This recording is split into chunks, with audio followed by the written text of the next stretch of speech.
You're listening to the Play to Win podcast. Welcome to Play to Win, the podcast from Podcast Village in Washington, D.C. I'm Adam Epstein, and I hate trusting your defense. In the playoffs, the biggest game of all time, you can't punt the ball with under 5 minutes left. You have to go for it on fourth down. As long as it's under 20 yards, you have to go for the win. You can't give the ball back because you watch what happens in the Seahawks game. The Packers, Aaron Rodgers throws deep, boom, game over. Same with the Patriots. The Patriots are knocked out because they couldn't tackle Derrick Henry. You go for the win, you take the lead. I'm Adam Epstein. Welcome to Play to Win. I'm joined by Bryan Lawrence and Joey DeRosa.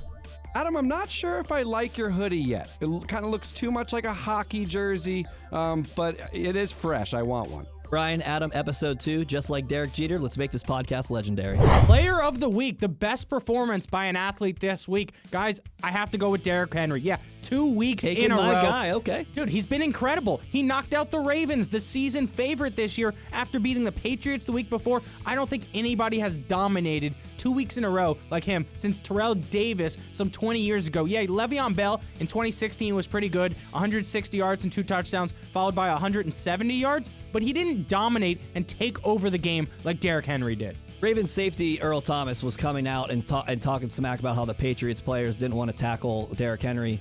And then Derrick Henry literally threw him around like a little bit of a rag doll. So Derrick Henry was incredible. Yeah, I mean, the only negative thing people can say is his hair. You know, they don't like his hair. Get out of here. My player of the week is Travis Kelce. No-brainer, 10 of 12 for 134 yards, 3 touchdowns, guys. They were down, no chance. We were ruling him out. Joey wasn't, but I was. And then all of a sudden, this guy just eats up the middle. You got Reek, Sammy taking the top off. Baby Gronk. Yeah, that's what I was going to say. Is he the best tight end in the league now that Gronk is retired? I think it's a no-brainer. His catch radius is insane. The guy is the best tight end in the league. I got to disagree. I think he's top 3, top 2 probably. George Kittle, I think, is my guy. He's a better blocker. He has the same radius. He's bigger. I think he's faster, and he's playing with a worse quarterback. My players of the week. Players. I want to let you guys know. Wait, he's doing a double package? And guess what kind of package this is? It's the Aaron Rodgers, Devontae Adams package. These two guys were incredible on Sunday night to take down the Seattle Seahawks. Please raise that Green Bay helmet right there. Aaron Rodgers was sensational. He looked like old school Aaron Rodgers, tossing the ball around with no regard for human life. We had Devontae Adams, eight receptions, 160 yards, 2 touchdowns, and we were all together for that first touchdown from Aaron Rodgers down the sideline to Devontae. I went crazy, got me jumping, got me pumped up, and that's the reason those two are the players of the week. Like I said in my show opening, the Packers defense didn't win the game. The offense won the game for them by not having to give the ball back to the Seahawks, because I really think the Seahawks probably score late there if, the refs hadn't cheated, because there's no way Jimmy Graham got the first down. He looked short to me. His helmet looked short. Not only did the ball look short, his ball was tucked into his chest. His helmet landed about a yard short. Yard short of the yellow line. If you looked at the actual line where the marker was, and they need to get cameras. We have all this technology nowadays. And yet there's a 60-year-old man that counts by every inch. It's unbelievable. But no, Jimmy Graham had it. First down, that's what it says. Green Bay advances to play San Francisco. Play to Win is brought to you by Pamplona, located in the heart of Clarendon, Virginia. It's my favorite place to go. And if you haven't had the watermelon sangria, it's delicious. Man, you know what I'm missing right now? Take me back, Adam. I want to gnaw on the bone, get the ribeye. Under $30, it's delicious. I just like to sit there and chew. And it's kind of an upscale restaurant. Oh, they have sangria? They have a nice ribeye there? I wouldn't know. I haven't been invited. I didn't know Joey wants to go. My realtor is in this room. He knows where I live, and my invite just continues to get lost in the mail. Thanks, Bryan. No problem. You guys remember when a girl said Bryan's a terrible realtor? I do, and I think I talked smack to her. I was like, no, this is my guy. It's time for Guy Crush, Girl Crush, my favorite segment of the week. This week, the theme is musician. Yeah, a guy and a girl that you want to hang out with, go to the movies with, enjoy a nice meal at Pamplona. I would love to hang out with Lil Wayne. Yeah, Lil Weezy and AWOD hanging out, maybe smoking some reefer. No, I'm just kidding. But there's nothing better than Lil Wayne to put you in a good mood. I still bump No Ceilings. Dedication 1, 2, and 3. The Carter 1, 2, 3, 4, and 5. There's no better rapper. He's the best rapper alive. Yeah, and he just did an ESPN commercial during the LSU game where he dropped the song Playoff. It got me so hyped. I mean, how did it not? Young Money Boss. Check him out. So, nothing gets you more hyped than Lil Wayne? That's no. Oh my goodness. All right, so I'm just gonna top you right here. My guy from The Killers, Brandon Flowers. We've all heard Mr. Brightside. That song is sensational. Good It's song. so good. If there is a dance floor and that song is being played in Arlington, Virginia or Washington, D.C., there's a 99.69% chance Joey D is crushing that dance floor. Lil Wayne, there's one song that he is associated with that gets me wild at weddings especially. I'll do The Worm all day to back that ass up by Juvenile. And Lil Wayne comes in with wobbledy wobbledy wobbledy wobbledy at the end. Sensational. That's my guy for that. Joey, bit of an ass guy. Big ass guy. My girl crush is Camila Cabello. Guys, I don't know much about her, but I know she has that one song, Havana Una Na. And oh my God, I'm in love with her. She's sexy, she can sing, and I just want to go back to her Cabana and Havana. If you want to learn more, you can ask my 11-year-old niece. She'll tell you all about her. But Maren Morris is the girl. She's actually pregnant right now, so... Maren Morris Beautiful. is my girl crush. She's awesome. She broke out in the scene in 2015 with a song called My Church, where she's talking about her church being smoking jacks, drinking alcohol, and listening to the radio. I want to smoke jacks, drink some alcohol, and listen to the radio with Maren Morris. I've seen you and your son watch Maren Morris a lot. I've tried to get her to retweet me because I take pictures and videos, and I'm like, hey, Maren, my son Bryan loves watching your tiny desk. Do you think it's because that your son's not smoking jacks and drinking alcohol? Maybe we just Put a cigarette in 1-year-old Bryan Jr.'s mouth. Maybe Bryan Sr. and God. Bryan Jr. just aren't doing the trick for Maren Morris, but she is my girl crush, and if she's not yours, you need to check her out. It's time for the Nats news, and this week, guys, the World Series losers. Yeah, the Houston Astros lost to our World Series champion Washington Nationals this year, but the biggest news is the scandal, Joey. The Houston Astros are done. If you're the Washington Nationals, you have to be so happy about this. This just makes it so much better. The Houston Astros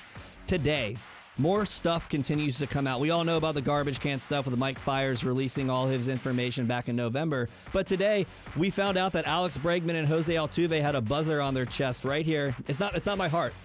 Jose Altuve and Alex Bregman don't have hearts. And then, Altuve was in, he was filmed on camera saying, don't take my shirt off. After the home run off Aroldis Chapman and the ALCS Game 6 for that home run in the 11th inning after DJ LeMay, who had just hit that home run to tie it in the bottom of the ninth. You know a little bit about this. Yes, just a little bit. I am getting a little heated. Jessica Mendoza also released a wild take about how it was a hard pill to swallow. Yeah, it pissed me off. What is she doing? She's taking the side of the cheaters. She's taking the side of the cheaters, and that it made me kind of think, because Carlos Beltran, the Mets manager, not really manager because he never managed the game. He's now been let go. Jessica Mendoza is also in the Mets front office, so she came out with this take this morning.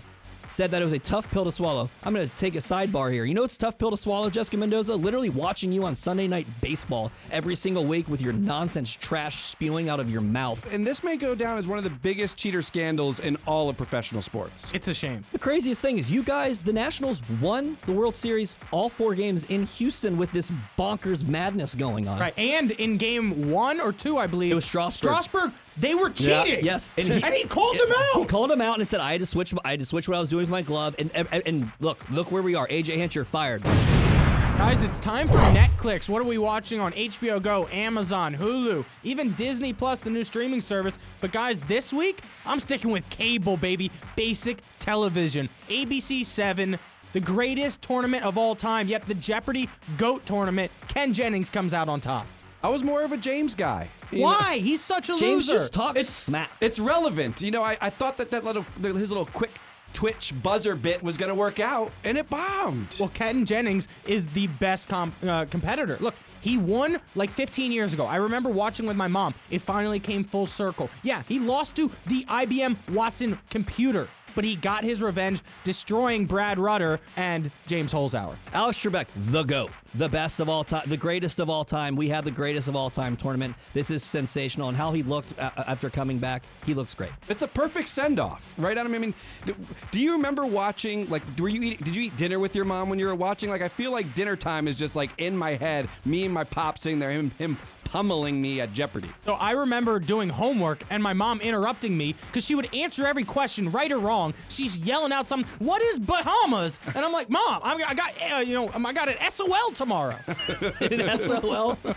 It was a lot of fun though. I think it was just. It actually wasn't really that close at the end of the day. No. Ken ran away No, with it. see, actually, that's where you're wrong. It came down to the final question. Ken got it right and bet $0. James Holzhauer went all in, 44,000. If he gets it right, he wins by 20 grand. But he got it wrong. That's what you do when It was you're- a Shakespearean question. That's what you do when you're a gambler. You got to take a chance. And Yeah. he No, lost. his favorite bit was to go like this. Pushing in the chips, Alex. Alex, I'm pushing him in, man. Loser. Ken Jennings is a cool nerd. James Holzhauer is a geek and a dork. That's the difference. Now it's time for the NFL playoff picture. The guys from Play to Win are going to paint a picture of who you should bet on this weekend. Does Patrick Mahomes look across the field at Ryan Tannehill and say, man, this is an easy opponent? Yes. I think it's pretty clear. I mean, Tannehill, has he thrown for more than 100 yards in a game yet in No. the playoffs? I mean, I think he's staring across enemy lines and thinking, this guy is terrible. He's looking at Tannehill, but he's also probably looking at Mike Vrabel and that defense who's shut down the Patriots and just shut down Lamar Jackson. Well, they made Lamar Jackson throw 59 times, and that's not a recipe for winning, especially with that running game that they had the entire season. So I think this game's going to be closer than a lot of people think. I think that the Chiefs are going to come out on top. I think the Chiefs coming back from 24-0 against Houston, that gave them all the momentum to go against the Titans here, get the win, advance to the Super Bowl, and bring home the trophy back to Kansas City. Why? Because Andy Reid is a heck of a coach. It's Andy Reid's time, finally, you Yes. think? Because he's not too many years left on that guy. I'm a big Andy Reid guy, but if he runs into the Packers, we're going to have a problem. Can Aaron Rodgers outduel Jimmy Garoppolo this weekend? So I don't think it's going to be about Aaron Rodgers and Jimmy Garoppolo. It's going to be kind of about how the offensive lines react to how the defensive fronts are. So last week, Zadarius Smith and Preston Smith had 4 sacks combined against the Seattle offensive line, which is not even close to as good as San Francisco's. And San Francisco attacked and destroyed Kirk Cousins in that offense from Minnesota. I just don't see how Green Bay's offensive line is going to be able to contain Nick Bosa, D Ford, Quan Alexander, and I think it's going to be a long day for Green Bay. They need to turn Jimmy Garoppolo over to have a chance in this. Is Aaron Rodgers going to outduel Jimmy G? Of course. The guy's going to throw for 350 yards and probably win them the game on the last drive. That's who Aaron Rodgers is. Yes, See, he here's will what you're outduel him. underestimating about Jimmy Garoppolo. He makes the right play, and I actually don't think he's going to turn the ball over. I think you're right. If the Packers are going to win, it's because A-Rod threw for 350 plus, because Jimmy G is going to go like 18 for 22. He's not going to miss some passes. He's not going to go deep very often. He owns the middle of the field every single game. I've got the 49ers here, boys. If Green Bay loses, I will shave my beard into a mustache and appear next Thursday on this show with that. You guys see people are now putting kiwi on pizza? Pineapple was already enough. It's time for Play to Win's Dude Food. This week, what makes a perfect pizza, Brian? Well, I made a pizza today, boys. Nice. He cuts it with His scissors. guys has scissors right here. I've never seen somebody cut pizza with scissors before. Aren't you going to Italy soon? I am. Then you will see it, not Joey. not you scissors. will see it. Give me a bite. No, but these scissors look like you cut wrapping paper with them. These are not chef scissors. I did wrap my Christmas presents with it. Take a bite. I'm big on the dough and big on the sauce. It's like a structure of a house. You want to have a good Okay. you want to have a good structure of the house, and everything on the inside with trends such as taste buds, for example, they change throughout your life. So I'm very basic. I love pepperoni and cheese. Maybe sometimes I want banana peppers. Do I want that in 7 years? I don't know. Just like a house, I don't know how my decorating is going to be. So, Brian, I told you I would judge you based on temperature. Again, you're serving me cold food. Well, we're in a studio, Adam, and I cooked it 2 hours ago. told you there's a microwave You told at me we would- Podcast Village. You told me we would start the show at 7. It's what time is it? It's 7:54, but also It would have been piping hot at This is 7. Cold pizza. This is good. I don't care, Brian. I can tell if this was warm. This is probably like 2 points higher, but this is like good dough, good sauce. The cheese, not too much. I know you're. Talk about your cheese life. You're a big cheese guy. I'm huge into cheese. The cheesier the pizza, the better the pizza. I just found out today that I like mozzarella cheese. I also like buffalo mozzarella cheese. It's the freshest you can get. Apparently, buffalo is great at everything now. But that kind of pizza is good with mushrooms and sausage. This crust is sensational. Thank you. Pre-baked? Pre-break. That's how Bryan got his wife that's way out of his league. Last week on Play to Win, I was the winner of the week, guys. We can't do that 2 weeks in a row. Brian, who you got? You know, we did a live show last Sunday where we previewed the NFL games of the day. And we have to give it to our fans. They showed up. We filled an NFL stadium. No, I'm kidding. We filled a stadium, a movie theater stadium. We had a movie theater, and people continued to come, not even just for our show, which it was filled for the show, but people continued to come even after the first game for the second game for the Green Bay Seattle. It was sensational. We really appreciate everybody coming out. Loved it, and I had the best time. Even our fan that threw up all over the wall, we love you too. Herman, you're a legend. You are the winner of the week. Our live shows are unlike anything you'll ever imagine. I mean, we're giving away a bunch of free stuff. We're taking shots during the performance. We had a video playing behind us of Joey. Every time he does a chug, you got to chug. Our live shows are where it's at. Our next one will be during the Super Bowl at Pamplona. For Bryan Lawrence, Joey DeRosa, I'm Adam Epstein. Thanks for watching Play to Win from Podcast Village in Washington, D.C. Game winners who choke, interviews with the coach, and anonymous quotes, winning records who lose, and all-star snubs to MVP.